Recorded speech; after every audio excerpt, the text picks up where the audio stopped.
आप सभी लोगों का स्वागत है फिर से एक बार क्रिक जोन में। आशा करता हूँ सभी लोग सही सलामत होंगे। तो चलिए शुरू करते हैं आज का वीडियो, जहाँ पे तीसरा और आखिरी ओडीआई मुकाबला था इंग्लैंड वोमेंस और इंडिया वोमेंस के बीच। और कहीं ना कहीं ये मुकाबला करो या मरो वाला मुकाबला था, क्योंकि यह मुकाबला निर्णायक था, क्योंकि यहाँ पे जो जीता वही सीरीज अपने नाम कर सकता था। तो वहाँ पे जब पहला ओडीआई भारतीय टीम ने जीता, तो वही दूसरी तरफ डीएल मैथड के हिसाब से इंग्लैंड वोमेंस से जीता। तो वहाँ पे सीरीज बराबर ही, लेकिन तीसरा ओडीआई चेस्टर स्ट्रीट में भारतीय टीम ने टॉस जीता, बल्लेबाजी करने का फैसला, जहां पे अहम मुकाबले पे आप खासतौर पर बल्लेबाजी करना चाहते हैं और कहीं ना कहीं पिच को अंदाज में अगर देखें, नज़रअंदाज नहीं किया। पिच को पर अगर देखें तो वहाँ पे स्लूइस सा था, तो कंडीशंस तो उसका फायदा उठाना चाहते थे, इसलिए ज़्यादा से ज़्यादा स्पिनर्स खेला। सिर्फ एक ही तेज गेंदबाज क्रांति गौर, जो कि युवा गेंदबाज है, जो इस ओडीआई में जो डेब्यू किया है, तो कहीं ना कहीं वहाँ पे थोड़ा बहुत ज़्यादा दारोमदार डाल दिया था। लेकिन जो शुरुआत था, वहाँ पे इंग्लैंड से भी एक आध बदलाव किए थे। एम ऑलर्ट बाहर थे, तो वहाँ पे वही कुछ दिलचस्प बदलाव देखने को मिले। लेकिन जो शुरुआत था भारतीय वोमेंस द्वारा, आज कहीं ना कहीं ज़बरदस्त शुरुआत, चाहे लॉरेन फेलर चाहे लॉरेन बेल हो, वहाँ पे स्मिथ मंदाना ने पूरी तरीके से आक्रामक बल्लेबाजी करते हुए दिखाई दिया। वहाँ पे पावर प्ले में अच्छी तरीके से यूटिलाइज करने को देखा, रन्स बटोरने को देखा, वहाँ पे सफल भी रहा। प्रतिकर अव्वल ने भी अच्छी खासी साझेदारी में योगदान दिया। बाद में थोड़ा बहुत, पहले थोड़ा बहुत समय लगा रहे थे, फिर बाद में थोड़ा बहुत फ्री फ्लोली बल्लेबाजी कर रहे थे, वहाँ पे सफल भी हो रहे थे, कुछ ज़बरदस्त चौके लगाए थे। फिर स्पिनर्स को लाए थे, सोफी एक्लस्टोन, चार्ल्स डिन। सोफी एक्लस्टोन बहुत ही उम्दा किस्म की गेंदबाजी के, बहुत ही किफ़ायती अंदाज में गेंदबाजी, और पावर प्ले में 55 रन के करीब 50-55 के अंदर रखा था, तो वहाँ पे अच्छी खासी रन रेट्स को बरकरार रखा था। फिर अगले 10 ओवर्स में थोड़ा बहुत रन गति में थोड़ा बहुत धीमाव सा हुआ। प्रतिकर अव्वल का विकेट जाता है, कट खेलने जाते हैं, चार्ल्टन विकेट चटकाते हैं, और चार्ल्टन कहीं ना कहीं माने जाती है जहाँ पे विकेट चटकाने को ज़्यादा से ज़्यादा, और वही कहीं ना कहीं ज़बरदस्त कैच पकड़ा। कीपर ने 26 रन बनाए। आज शुरुआत थोड़ा बहुत मिला था, और थोड़ा बेहतर और बल्लेबाजी करते तो शायद एक बड़ा पारी भी खेल सकते थे, लेकिन स्मिथ मंदाना डटे रहे।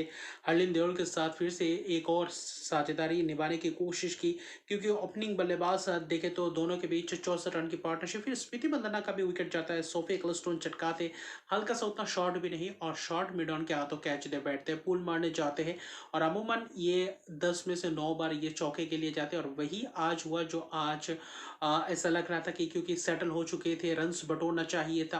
45 रन की एक शानदार पारी खेल कर गए, एक उम्मीद भरा पारी खेल कर गया, और लगातार 2 विकेट गिरने के बाद थोड़ा बहुत धीमी सा गति में परिवर्तन देखा, रन्स थोड़ा बहुत कम आने लगे।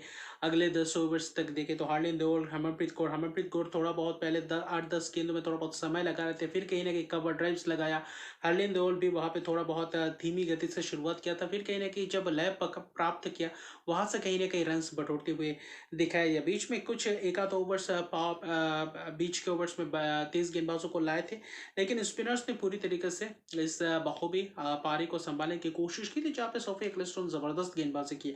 10 ओवर 28 रन, 1 विकेट, 2 मेडन, जबरदस्त अंदाज में। तो यही एक गेंदबाज थे जो पूरी तरीके से डोमिनेट करते हुए नजर आए, और महत्वपूर्ण मुकाबले में एक महत्वपूर्ण स्पेल डालकर गए थे। फिर क्योंकि चॉर्ले दिन थे, थोड़ा बहुत रन्स बटोरते हुए दिखाई दिया। 20 से 30वें ओवर के बीच थोड़ा बहुत तेजी दिखा, थोड़ा बहुत 40-45 रन के करीब जोड़े थे। वहाँ पे कप्तान ने भी अच्छी खासी कोशिश की थी। हरलिन देओल भी आज जबरदस्त रन्स बटोरते हुए दिखाई दिया। आज रनआउट की कोई गुंजाइश नहीं थी। दोनों के बीच 80 रन की पार्टनरशिप हुई, जो वहाँ पे महत्वपूर्ण एक पार्टनरशिप चाहिए था, और वही पार्टनरशिप्स कारगर भी साबित हुआ, जहाँ पे हरलिन देओल एक कैच दे बैठते हैं कप्तान के हाथों, वो भी 45 रन की एक शानदार पारी खेलकर अपना विकेट गंवा बैठे थे। तब तक का कप्तान कहीं ना कहीं सेटल हो चुके थे।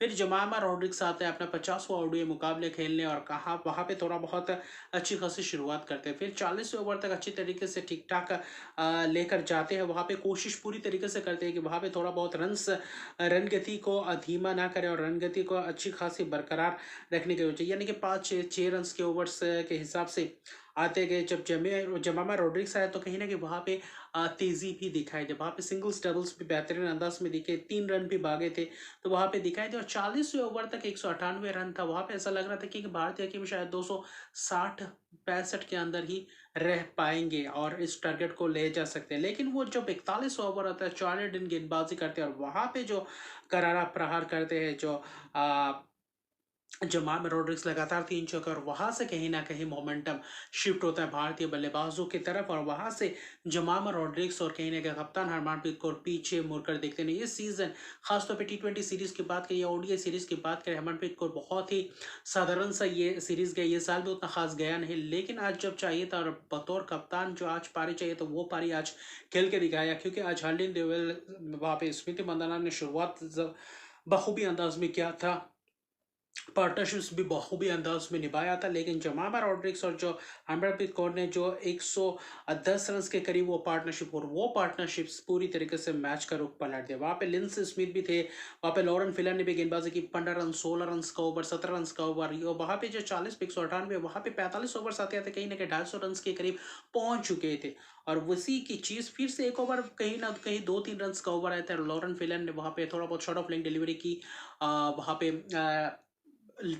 फाइन लेग के ऊपर से मारने की कोशिश, वहां पे कीपर के हाथों कैच दे बैठा। जमामा रॉड्रिक्स अपने 50वें ओडीआई मुकाबले में अर्धशतकीय पारी खेल कर जाते हैं और बखूबी अंदाज में ये रोल निभा कर जाते हैं, वहां पे तेजी प्रदान कर जाते हैं, चौके पे चौके, कप्तान चौका, कहीं ना कहीं डाउन द ग्राउंड जबरदस्त शॉट्स लगाते हैं, चाहे स्पिनर्स हो चाहे तेज गेंदबाज हो, वहां पे रुके नहीं। फिर ऋचा घोष आए, ऋचा घोष की वो जो केमियो पर जो छक्का लगाया लॉरेन बेल को एक्स्ट्रा कवर के ऊपर से, फिर चौका, तो कहीं ना कहीं करारा जवाब देते हुए नजर आए और उसी का बखूबी अंदाज में आखिरी ओवर में भी छक्का लगाया और कहीं ना कहीं जबरदस्त छक्के लगाए थे आज ऋचा घोष। वो जो केमियो पारी के लिए 18 गेंदों में 38 रन की नाबाद पारी, 2 छक्के 3 चौके, और कहीं ना कहीं कप्तान ने जो शतकीय पारी खेला, 7वां ओडीआई शतक, तीसरा शतक इंग्लैंड के विरुद्ध और तीनों ही शतक इंग्लैंड में आया, तो इससे बड़ी उपलब्धि क्या हो सकता है। और 4000 रन भी पूरे की ओडीआई में, तो और भी ज्यादा जबरदस्त अंदाज में इस दिन को बेहतर अंदाज में ये बनाया और 102 रन बनाकर चलते बने। लिंस स्मिथ के ही शिकार बने, कैच दे बैठे थे,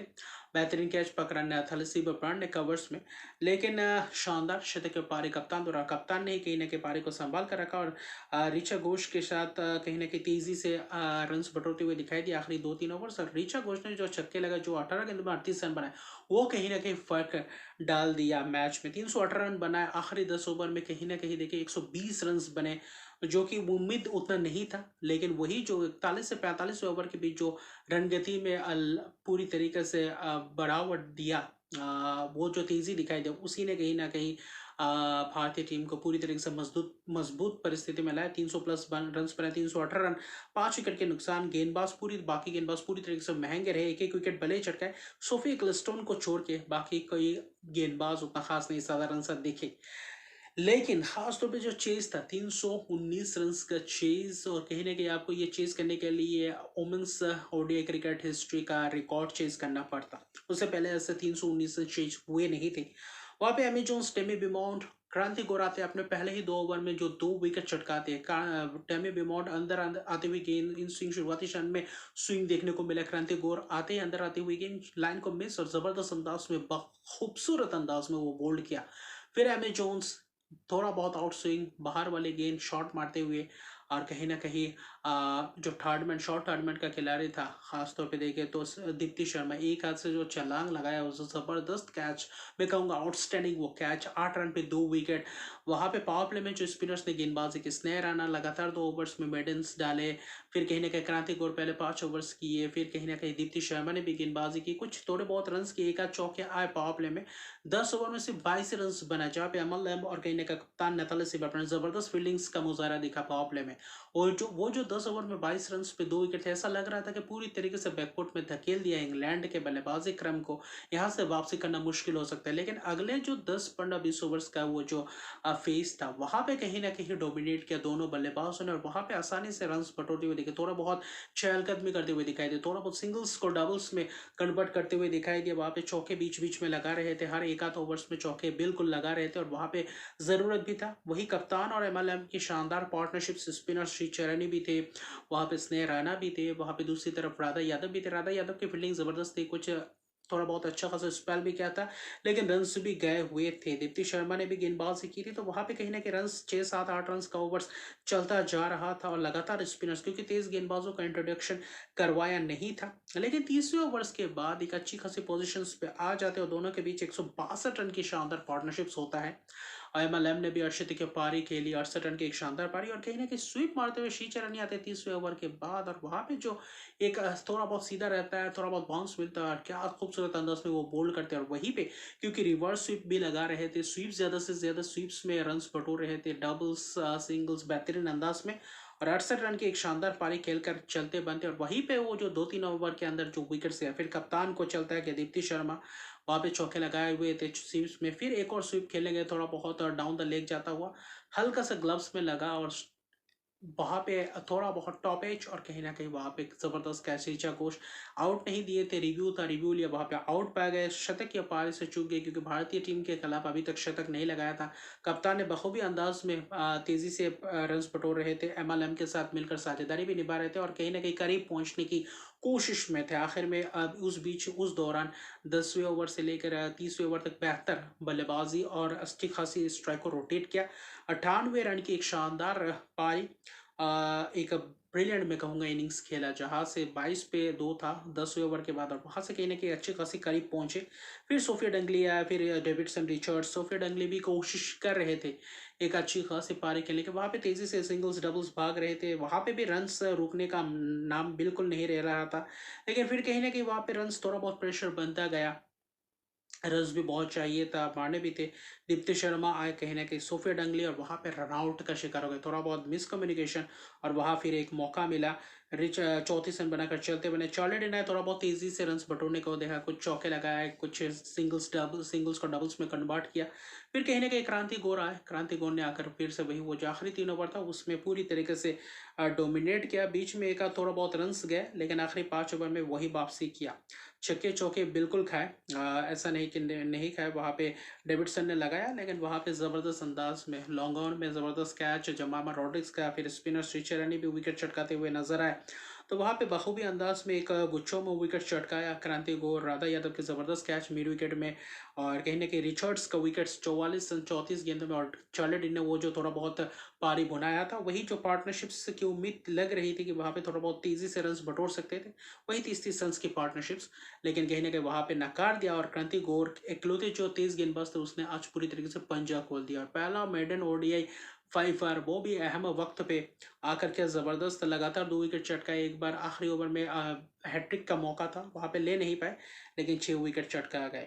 आखिर में जो थोड़ा बहुत मौका बनाया था डेविडसन रिचर्ड्स और सोफिया डंगली, लेकिन वो भी कहीं ना कहीं नाकाम कर दिया, और आखिर में 49.5 ओवर में 305 रन पे ऑल आउट हो जाते हैं, और कहीं ना कहीं 13 रन से यह मुकाबला जीता है। खासतौर पे मैं कहूँगा रिचर्ड घोष का वो जो आखिर में वो जो केमियो पर 18 गेंद में 38 रन, वो कहीं ना कहीं बेहतर फासला दिखाई दिया। 6 विकेट्स 52 रन देकर क्या उम्दा किस्म की गेंदबाजी दिखाया। पावर प्ले में कहीं या डेथ ओवर्स में उम्दा किस्म की, बीच में स्पिनर्स थोड़ा बहुत फंसे हुए थे, लेकिन कहीं ना कहीं श्रीचरणी का वो ब्रेक थ्रू एमएलएम का, और वहां से कहीं ना कहीं मैच फिर से वापसी करते हुए बेहतर अंदाज में। तो कुल मिलाकर देखें तो भारतीय टीम का ये जो दौरा था T20 सीरीज में इतिहास रच दिया। अभी ओडीआई सीरीज में 2-1 से सीरीज जीता, कप्तान का शतक, और कहीं ना कहीं 4000 रन 49 सुपर रन ने भी पूरे किए।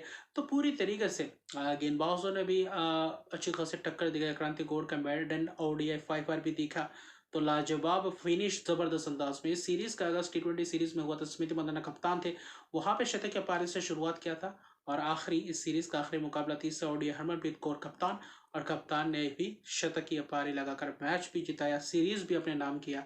और कहीं ना कहीं T20 सीरीज और ओडीआई सीरीज भारत इंग्लैंड में इंग्लैंड को हरा कर फिर से एक और बार वापसी हो रहा है इस कप को लेकर। तो अभी के लिए इतना है। अगर अभी तक मेरे चैनल को सब्सक्राइब नहीं किया तो मेरे चैनल को सब्सक्राइब कर दीजिए, लाइक शेयर कमेंट जरूर कीजिए। तब तक के लिए गुड बाय।